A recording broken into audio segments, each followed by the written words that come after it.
Good morning students. Class 10 की mathematics में exercise 8.1 question number 4 तक कराया हुआ था। आज 5th कराने जा रहे हैं। देखिए 5th में क्या कह रहा है। क्वेश्चन नंबर 5 में कह रहा है कि गिवन सेक थीटा, तो यहाँ पर गिवन सेक थीटा क्या कह रहा है कि 13 अपॉन, इसकी वैल्यू सेक थीटा की 13/12 है। उसके बाद कहा है calculate all other trigonometric ratios. भाई 6 ट्रिग्नोमेट्रिक रेशियोज होते हैं, एक दिया हुआ है, 5 आपको बताना है। तो आइए इसको सॉल्व कर लेते हैं। ऐसा करते हैं, देखिए सेक थीटा 13/12, यानी सेक थीटा की डिफिनेशन क्या होती है। सेक थीटा की डिफिनेशन होती है hypotenuse by base. Cos theta का ये रेसिप्रोकल होता है। कॉस थीटा अगर आप याद कीजिए, कॉस थीटा क्या होता है, बेस बाई हाइपोटेन्यूज। तो इसी का रेसिप्रोकल कर देंगे तो ये सेक हो जाएगा। सेक थीटा 13/12 का मतलब क्या है कि एक राइट एंगल ट्रायंगल में थीटा के रेस्पेक्ट में हाइपोटेन्यूज और बेस के रेशियो को साइन के रेशियो को सेक कहते हैं, सेकंड कहते हैं। तो इस चीज का फिगर आप बनाओगे तो फिगर कुछ इस तरह से बनेगा। यहाँ पर एक रफ डायग्राम, एक रफ फिगर हम बना रहे हैं यहाँ पर। तो यहाँ सेक थीटा है, देखिए अब यहाँ थीटा से डिनोट कर रहा है। और हमने आपको बताया कि जो एक्यूट एंगल होते हैं, तो भाई ये तो 90 डिग्री का है, ये तो हमें पता है, ये 90 डिग्री का है। और दो एक्यूट एंगल हैं यहाँ पर। अब जैसे मान लीजिए कोई कहा तो है नहीं कि कौन किस पर है, तो हम नाम ऐसे दे देते हैं ए, बी और सी। अब इसी में से जो एक्यूट एंगल है ए को या तो सी को आप थीटा से डिनोट करोगे। थीटा, ये थीटा ग्रीक वर्ड है और एंगल को डिनोट करते हैं। तो यहां पर हमने सी को थीटा मान लिया, आप ए को भी थीटा मान सकते हो। अब बात थीटा के रेस्पेक्ट में होगी। अब थीटा के रेस्पेक्ट में एक राइट एंगल ट्रायंगल में आपको ये देखना है कि इसमें हाइपोटेन्यूज कौन है। 90 के अपोजिट साइड ये हाइपोटेन्यूज हो गया। अब बेस चाहिए हमें। देखिए सेक थीटा की डिफिनेशन क्या होती है, हाइपोटेन्यूज अपॉन बेस। बेस खोजना बड़ा आसान है, जिस पर दोनों एंगल बने हैं, जो एडजेसेंट साइड्स होती है, वही तो हो गई आपकी क्या, वो हो गया बेस। तो अब बेस के लिए आपको यहां आना पड़ेगा, ये जिस पर दोनों एंगल बने हैं, बीसी जो है ये बेस हो गया। ठीक, ये तो बेस है। और अब हमें बताना क्या है, ए बी निकालना है। तो यहाँ क्या कहा है 13/12, यानी ये हो गया 13 और ये हो गया 12। अब हमें परपेंडिकुलर निकालना है। भाई थीटा के रेस्पेक्ट में तो यही तो परपेंडिकुलर है, तो परपेंडिकुलर निकालना है, यानी हमें ए बी निकालना। परपेंडिकुलर निकालने का पाइथागोरस थ्योरम की हेल्प से निकालेंगे। तो फॉर्मूला हमारे पास है पी निकालने का √h² माइनस b², क्योंकि h भी पता है, b भी पता है। तो अब हम p की जगह पर रखेंगे ए बी और पाइथागोरस थ्योरम का यूज करते हैं। तो h² यानी h का मतलब AC का स्क्वायर, तो आप यहाँ पर AC का स्क्वायर लिखिए। उसके बाद माइनस फिर b का स्क्वायर, b क्या है BC का स्क्वायर लिखिए। अब इन सब की वैल्यू रखिए। AC क्या है, AC है 13, तो यहाँ लिखेंगे 13 का स्क्वायर। BC की वैल्यू क्या है 12। ऐसा करते हैं, इसको थोड़ा और नीचे लिख लेते हैं। BC क्या है 12, तो ये हो गया 12 का स्क्वायर। इसको सॉल्व करते हैं तो 13 का स्क्वायर 169 और 12 का स्क्वायर 144। और आगे इसको सॉल्व कर लें तो ये कर लेते हैं, तो 25 का स्क्वायर रूट, यानी AB = 5। AB तो हमें पता चल गया, AB क्या है 5 है। देखिए ये एक रफ डायग्राम होता है, ठीक है। तो AB 5 हो गया, हम तीनों साइड में पता है।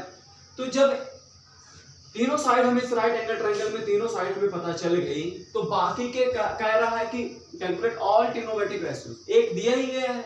अब आइए साइन निकाल लेते हैं। साइन थीटा, भाई थीटा के रेस्पेक्ट में साइन, इस साइन थीटा की डिफिनेशन क्या होगी। साइन थीटा की डिफिनेशन क्या होती है, साइन थीटा की डिफिनेशन होती है परपेंडिकुलर बाई हाइपोटेन्यूज।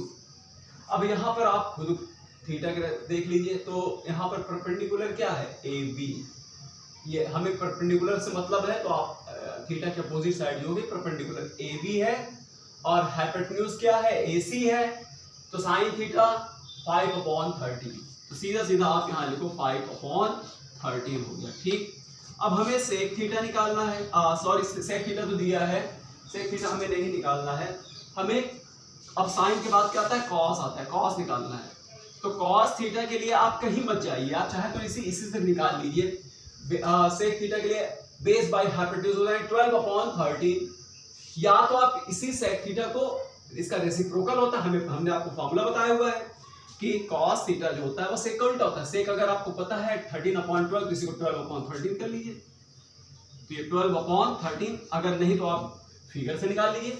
भाई कॉस थीटा की डेफिनेशन क्या होती है, बेस बाय हाइपोटेन्यूज, और हमें पता है कि बेस हमारा क्या है, BC, तो 12/13 आ गया। अब यहीं पर हम निकाल लेते हैं tan, ठीक है, अब हम tan थीटा निकाल लेते हैं, साइन हो गया, कॉस हो गया, tan निकाल लेते हैं, tan थीटा। तो tan की डेफिनेशन क्या होती है, tan कहता है, देखिए tan थीटा की डेफिनेशन होती है परपेंडिकुलर बाय बेस। तो अब tan थीटा, थीटा के रेस्पेक्ट में हमको परपेंडिकुलर चाहिए, तो इसके अपोजिट साइड चले जाइए, ये परपेंडिकुलर हो गया और जो एडजेसेंट साइड है ये हो गया बेस, यानी 5/12 हो गया, 5/12। और अब हमें क्या चाहिए, cot थीटा चाहिए, तो हम जानते हैं भाई थीटा के रेस्पेक्ट में बात हो रही है, तो tan का रेसिप्रोकल होता है cot, tan का उल्टा होता है cot, तो इसी 5/12 है तो इसको 12/5 कर लीजिए, काम खत्म, फटाक से निकल आया। अब उसके बाद क्या बचा, साइन हो गया, कॉस हो गया, tan हो गया, cot हो गया, सेक तो दिया ही है, और हमें अब कॉसेक की जरूरत है, कॉसेक थीटा। तो कॉसेक के लिए, कॉसेक की डेफिनेशन क्या होती है, कॉसेक थीटा की डेफिनेशन होती है हाइपोटेन्यूज अपॉन परपेंडिकुलर। तो इसमें हाइपोटेन्यूज खोजना है, थीटा हाइपोटेन्यूज चाहिए बाय 90 के अपोजिट साइड जो है ये हाइपोटेन्यूज है 13, और परपेंडिकुलर थीटा के रेस्पेक्ट में 13/5 होगा, हाइपोटेन्यूज अपॉन बेस। या तो आप साइन के पास आइए, साइन की हेल्प लीजिए, क्योंकि कॉसेक जो होता है वो साइन का रेसिप्रोकल होता है, साइन का उल्टा होता है। इसी ट्रायंगल में बात हो रही है, एंगल भी इसका क्या है, सेम है, थीटा है, तो साइन थीटा कह रहा है 5/13, तो हम फट से इस कॉसेक के लिए क्या करेंगे, इसको, इसका रेसिप्रोकल, इसका उल्टा कर लेंगे, यही 13/13 क्या है गया 5। तो इस तरीके से देखिए 1 2 3 4 5 सबकी निकल आई, भाई एक दिया गया है और 5 को हमने निकाल दिया, काम खत्म हो गया। अब आइए 6, क्वेश्चन नंबर 6 पर आते हैं। हाँ स्टूडेंट्स, आप देखते हैं क्वेश्चन नंबर 6 में कह रहा है कि if angle A and angle B are acute angle such that cos A is equal to cos B। कहा है कि ए बी, एक तो एक राइट एंगल ट्रायंगल बना लेते हैं, तो एक राइट एंगल ट्रायंगल अगर हम बना लिए इस तरीके से राइट एंगल ट्रायंगल बनाया, तो क्या बोल रहा है, कहा है यहाँ पर देखिए क्वेश्चन नंबर 6 में कहा है कि angle A and angle B are acute angle. तो एंगल ए देखो भाई ये 90 डिग्री का है, तो ये तो एक्यूट एंगल हो गया नहीं। एक्यूट एंगल का मतलब क्या होता है, 90 से 0 से 90 के बीच, तो यही दो एंगल जो होंगे ये 90 डिग्री, ये एक्यूट एंगल है। तो कहा है कि ए और बी जो है वह एक्यूट एंगल है, ए और बी, आपकी मर्जी ए बी से भी दीजिएगा। अब इसको आप ए बी नहीं दे सकते हो क्योंकि 90 डिग्री है, राइट एंगल है, इसको सी देंगे। तो अब ये हमारे पास एक राइट एंगल ट्रायंगल हो गया और गिवन है, दिया गया है सच दैट, कहा है cos A cos is equal to cos B। तब आपको ये प्रूफ करके दिखाना है कि angle A is equal to angle B, यानी इस राइट एंगल ट्रायंगल में एंगल A और एंगल B क्या है, इक्वल होंगे। तो आइए देखिए गिवन से चलते हैं, given cos A cos B। अब cos A के रेस्पेक्ट में हमें cos की डेफिनेशन पर जाना है, तो cos A क्या होता है, cos A होता है परपेंडिकुलर अपॉन हाइपोटेन्यूज। तो यहां पर A के रेस्पेक्ट में परपेंडिकुलर कौन हुआ, ये तो परपेंडिकुलर हुआ ना, A के अपोजिट साइड हाइपोटेन्यूज पहले खोजो, 90 के अपोजिट साइड हाइपोटेन्यूज हो गया।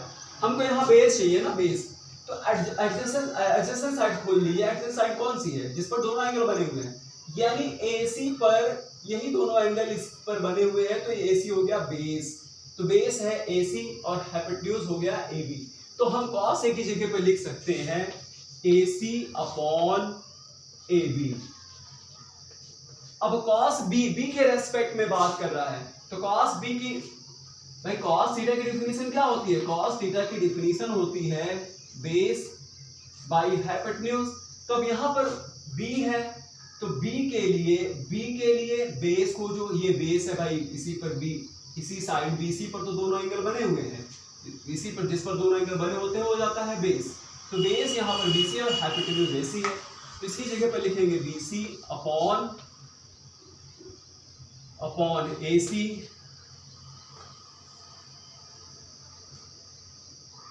एक मिनट, BC अपॉन AB है।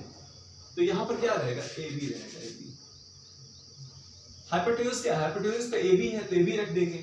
तो अब देखिए यहाँ पर, अब ये क्रॉस मल्टीप्लिकेशन जब करेंगे, क्रॉस मल्टीप्लाई करेंगे, यानी AB को इधर ले जाएंगे, तो AB जब इधर जाएगा तो AB से AB जाएगा कट, आप इसको क्रॉस मल्टीप्लाई, तो AB यहाँ आएगा, तो या क्रॉस ना कीजिए, या तो ये डिवाइड है, इसको AB को इधर ट्रांसपोज करेंगे तो AB से AB कट जाएगा, खत्म। तो इस तरीके से क्या आया? AC is equal to BC आया। अब एक ट्रायंगल में अगर कोई एक ट्रायंगल है जिसकी दो साइड अगर इक्वल होती हैं तो उसके अपोजिट एंगल भी क्या होंगे? इक्वल होंगे। ये हम लोग क्लास 9 में पढ़े हुए हैं।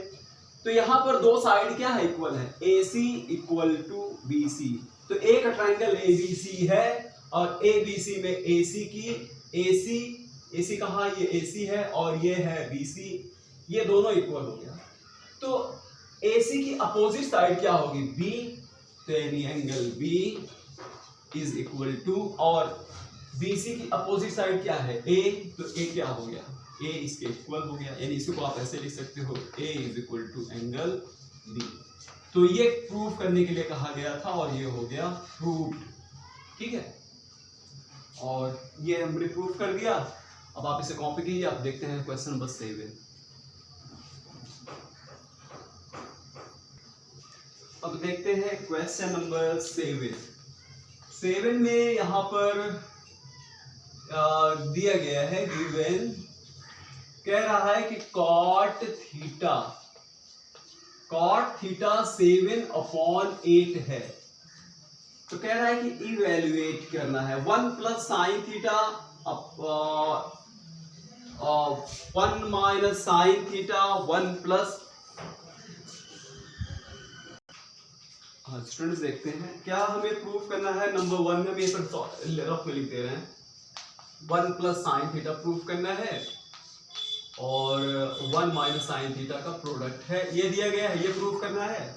और 1 प्लस कॉस थीटा है, ये प्रूफ, और 1 माइनस कॉस थीटा, ये हमें प्रूफ करना है। तो नंबर 2 में कॉट स्क्वायर थीटा प्रूफ करना है, तो ये प्रूफ करना है। तो इसके लिए देखिए, इसके लिए हमें cot थीटा से 7/8 निकालना पड़ेगा। cot theta is equal to 7/8 से हमें साइन और कॉस ये सब निकालना पड़ेगा। तो क्योंकि ट्रिग्नोमेट्रिक आइडेंटिटीज का यूज करेंगे तो 2 मिनट में बन जाएगा, लेकिन ट्रिग्नोमेट्रिक आइडेंटिटीज अभी आप पढ़े नहीं हो तो एक्सरसाइज 8.4 में ट्रिग्नोमेट्रिक आइडेंटिटीज है, तो भी आपको बिना ट्रिग्नोमेट्रिक आइडेंटिटीज के ही इसको सॉल्व करना है। तो इसके लिए देखिए, इसको देख करके हम एक फिगर बनाएंगे, एक राइट एंगल ट्रायंगल बनाएंगे, और वह राइट एंगल ट्रायंगल कुछ इस तरह से है। यहाँ क्या कह रहा है? cot थीटा 7/8, यानी A, भाई कोई यहाँ थीटा दिया है तो आप अपनी मर्जी से कुछ भी दे सकते हो, A, B, और ये दे सकते हो C। ये 90 डिग्री हो गया। अब कहा है, देखो cot थीटा की डिफिनीशन क्या होती है? cot थीटा की डिफिनीशन होती है बेस अपॉन परपेंडिकुलर, और यहाँ क्या है? 7/8, यानी आप कह सकते हैं कि बेस 7 होगा और परपेंडिकुलर जो है वह 8 होगा। तो अब थीटा चाहिए, तो हम चलो इसी को मान लेते हैं कि एंगल सी जो है ये हमारे लिए थीटा हो गया। एंगल सी को हमने थीटा मान लिया। तो थीटा के एस्पेक्ट में हमें क्या पहले क्या खोजना है? बेस। तो बेस खोजने के लिए बड़ा आसान है, एडजेसेंट साइड जो है जिस पर दोनों एंगल बने हुए हैं, BC हो गया बेस, तो बेस हो गया 7। और अब बारी किसकी है? परपेंडिकुलर की। तो थीटा की अपोजिट साइड जो होगी ये हो गया परपेंडिकुलर। अब हमको साइन और कॉस की वैल्यू चाहिए, तो साइन की डिफिनीशन में तो हाइपोटेन्यूज आता है, तो अब हमें AC निकालना है। तो आइए AC निकाल लेते हैं। तो AC निकालने के लिए, AC हाइपोटेन्यूज है तो AB का स्क्वायर कर लेंगे, यानी AB का स्क्वायर और प्लस BC का स्क्वायर, ये आपको फॉर्मूला ये बताए हैं। तो अब एक काम ये करते हैं कि AB क्या है 8 का स्क्वायर कर लेते हैं, और प्लस BC क्या है 7 का स्क्वायर है, 7 का स्क्वायर कर लेते हैं। इसको सॉल्व करेंगे तो ये हो जाएगा 64 और ये हो गया 49, यानी अब AC अंडर रूट ना इसको ऐड करेंगे 13 अंडर रूट 113 ये आएगा, ठीक है, अंडर रूट 113 ये मिला AC। तो AC की वैल्यू आ गई 1 अंडर रूट 130। तो अब चलिए, अब हम सबकी वैल्यू निकाल लेते हैं। किसकी वैल्यू निकाल लेते हैं? साइन की वैल्यू निकाल लेते हैं, क्योंकि हमें जरूरत पड़ेगी साइन की वैल्यू रखने के लिए। साइन थीटा, तो साइन थीटा की डेफिनेशन होती है परपेंडिकुलर बाय हाइपोटेन्यूज। थीटा के रेस्पेक्ट में 8 परपेंडिकुलर है और ये हाइपोटेन्यूज है। तो अब जल्दी जल्दी इसको सॉल्व करें, क्योंकि आपको आने लग गया होगा। 113 हो गया, ये साइन हमने निकाल लिया। अब हमें जरूरत पड़ेगी किसकी? कॉस की भी जरूरत पड़ेगी। तो ऐसा करते हैं, कॉस थीटा निकाल लेते हैं। कॉस थीटा क्या होता है? Cos theta base by hypotenuse होता है, तो बेस है 7, हाइपोटेन्यूज है तो 7 अपॉन अंडर रूट 113। अब आइए यहीं पर सॉल्व करते हैं। अब हमें क्या वैल्यू निकालना है? अब हमें वैल्यू जो निकालना है, नंबर 1 में कहा है कि आप निकालो 1 प्लस साइन थीटा और 1 माइनस साइन थीटा, ये आपको निकालना है। तो 1 प्लस कॉस थीटा और ये हो गया 1 माइनस कॉस थीटा, ये निकालना है। तो अब एक काम ये करते हैं कि 1 plus sine theta 1 minus sine theta कर देते हैं मल्टीप्लाई। तो आपके पास एक फॉर्मूला है ना, a plus B into A minus B, इसी के हेल्प से तो a square minus B square को मल्टीप्लाई करेंगे तो 1 माइनस साइन स्क्वायर थीटा आएगा, और अपॉन इसको मल्टीप्लाई करेंगे तो 1 माइनस कॉस स्क्वायर थीटा आ जाएगा। और कॉस है, कॉस कॉट लिख दिया, सॉरी। तो 1 प्लस कॉस स्क्वायर थीटा, और तो ये क्या आएगा? Cos square theta. तो ये आया 1, अब 1 माइनस साइन स्क्वायर थीटा, उसके बाद 1 माइनस कॉस स्क्वायर थीटा। अब 1 माइनस साइन स्क्वायर थीटा, देखिए है तो ट्रिग्नोमेट्रिक एक आइडेंटिटीज, तो यहाँ तो कॉस स्क्वायर थीटा हो जाएगा, लेकिन आइडेंटिटीज अभी आप पढ़े ही नहीं हो। वो आपको किस में पढ़ना है? वो एक्सरसाइज 8.4 में ये आइडेंटिटीज पढ़ाई जाएगी। अभी तो आपको पता ही नहीं है, तो अभी आप लोग आइडेंटिटीज का यूज नहीं करेंगे। अब यहाँ पर साइन की वैल्यू रखेंगे।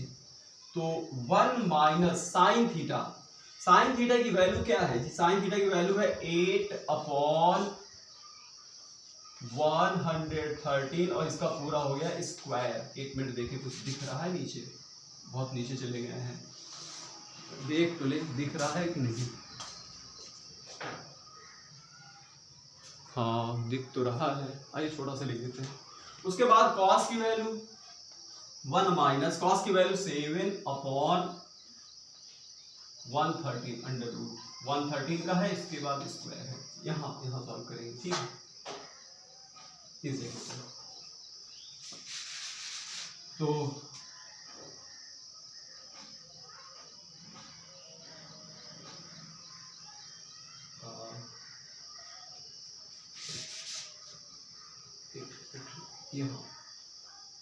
यहाँ सॉल्व कर रहे हैं, ठीक?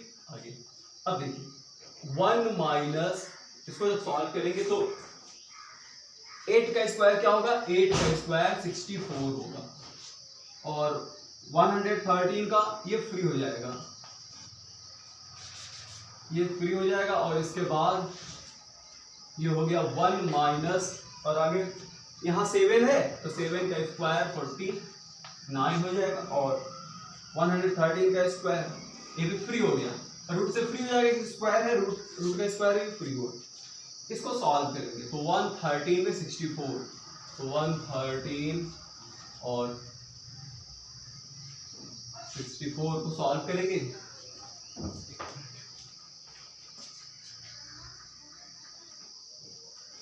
स्टूडेंट देखते हैं, इसको सॉल्व करना है ना हमें। तो 139 है, आप चाहो तो एलसीएम लेकर के सॉल्व करो, इसका इसमें मल्टीप्लाई करो, उसके बाद इसको सॉल्व कीजिए। तो कितना आएगा? ये हो जाएगा 9 और ये हो गया 49। तो यहाँ तो आया 49 अपॉन 113 ये आएगा। और उसी तरीके से नीचे इस डिनोमिनेटर को भी सॉल्व कर लेंगे। यहाँ इसको सॉल्व करेंगे तो 113 यानी 113 में आप 49 सब्ट्रैक्ट करोगे तो 464 आ जाएगा। तो नीचे आया 64 अपॉन 113 से ये कट गया, क्या मिला यहाँ पर 49 अपॉन 64। तो इस तरीके से देखा जाए तो फर्स्ट की जो वैल्यू आई वो 49 अपॉन 64 आई, यहाँ पर आ गया, ये वैल्यू हमने निकाल लिया।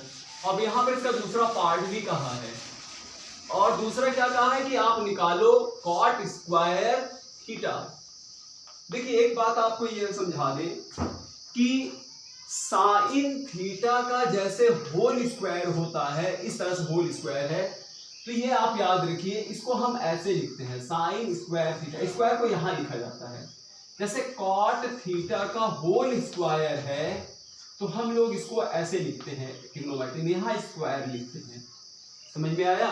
तो ये साइन स्क्वायर थीटा यानी जैसे साइन थीटा का स्क्वायर रहेगा तो हम साइन स्क्वायर थीटा को यहां लिखते हैं। उसी तरीके से यहाँ कॉट स्क्वायर थीटा की वैल्यू आपको बताना है, तो कॉट थीटा की वैल्यू 7 अपॉन क्या है 8 है, तो स्क्वायर है, तो स्क्वायर का मतलब आप इसको ऐसे भी लिख सकते हो कॉट थीटा पूरे का होल स्क्वायर। अब कॉट थीटा की वैल्यू 7 अपॉन 8 पूरे का होल स्क्वायर। अब 7 का स्क्वायर हो गया 49 और ये हो गया 64। तो ये तो कॉट की भी वैल्यू आ गई सेकंड में। दो कहा है, दो प्रॉब्लम, एक तो कहा है कि आप इसकी वैल्यू बताइए 1 plus sine theta 1 minus sine theta 1 plus cos theta 1 minus cos 1 plus sine theta into 1 minus sine theta upon 1 plus cos theta into 1 minus cos theta की वैल्यू जब निकाला तो 49 अपॉन 64 आया। और जब प्रॉब्लम क्वेश्चन नंबर सेकंड, जब second part इसका निकाला कॉट स्क्वायर थीटा तो वो भी 49 अपॉन 64 आया। तो आप इस तरह से कॉपी कर लीजिए, उसको समझ लीजिए, उसके बाद हम आपको अगली प्रॉब्लम बता देते हैं।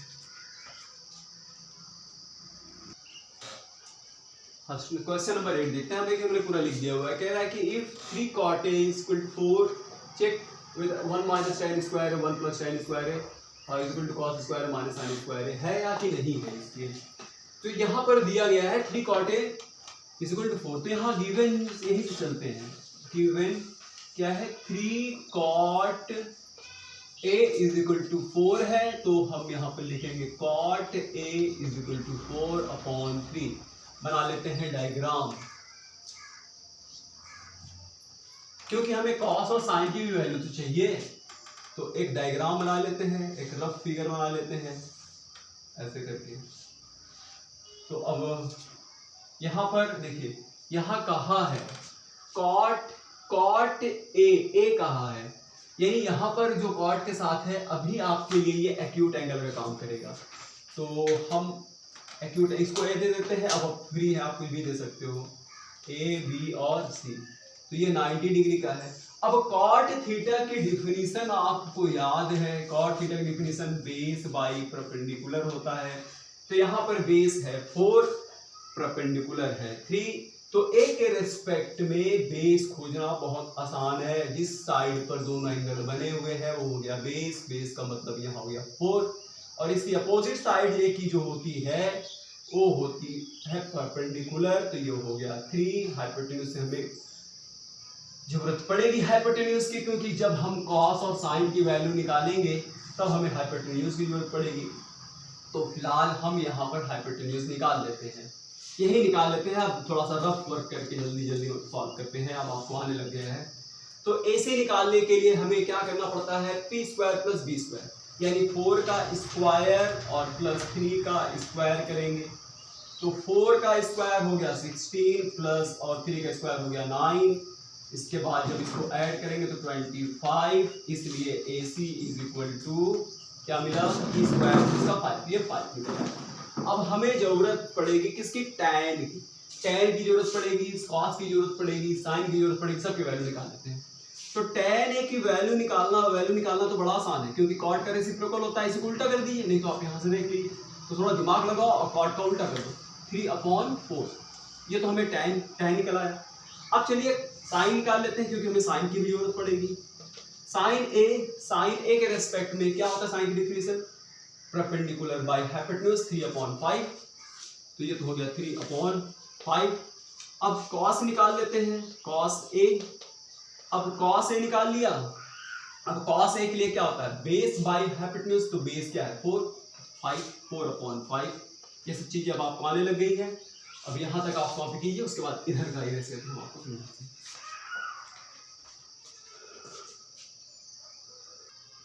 स्टूडेंट से हमने यहाँ पर सब निकाल लिया, tan की वैल्यू, साइन की वैल्यू। देखिए यहाँ पर जो हमें यहाँ पर दिया गया है, तो इसमें से एक आइडेंटिटीज है, इसको हमें प्रूव करना है। तो अब इसमें से क्या करेंगे, इधर वाले को इक्वल की जो लेफ्ट साइड में, इसको लेफ्ट हैंड साइड कहेंगे, इसको राइट हैंड साइड कहेंगे। तो अब हम लिखेंगे left hand side.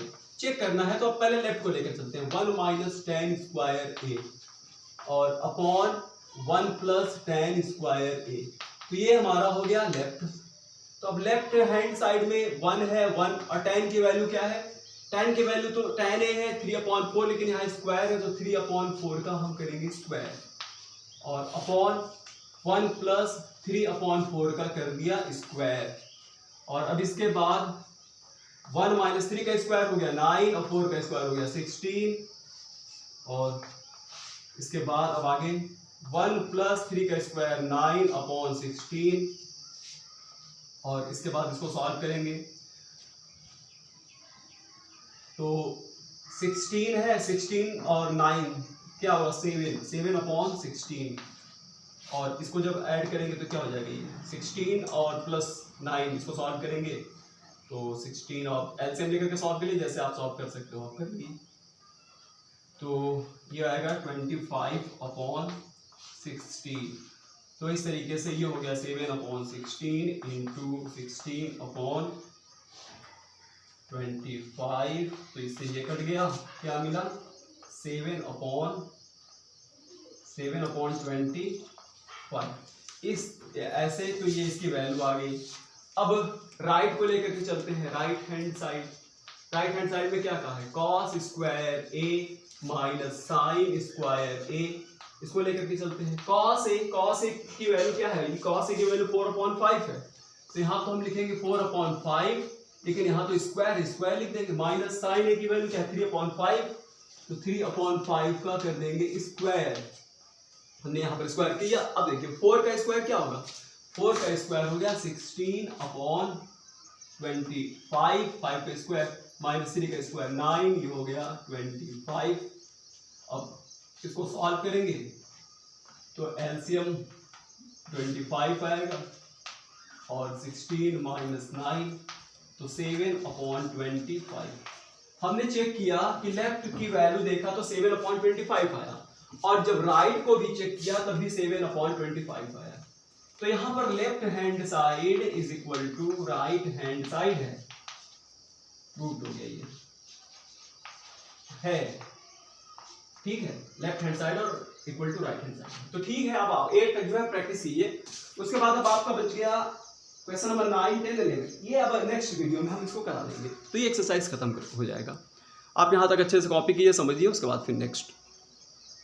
Thank you.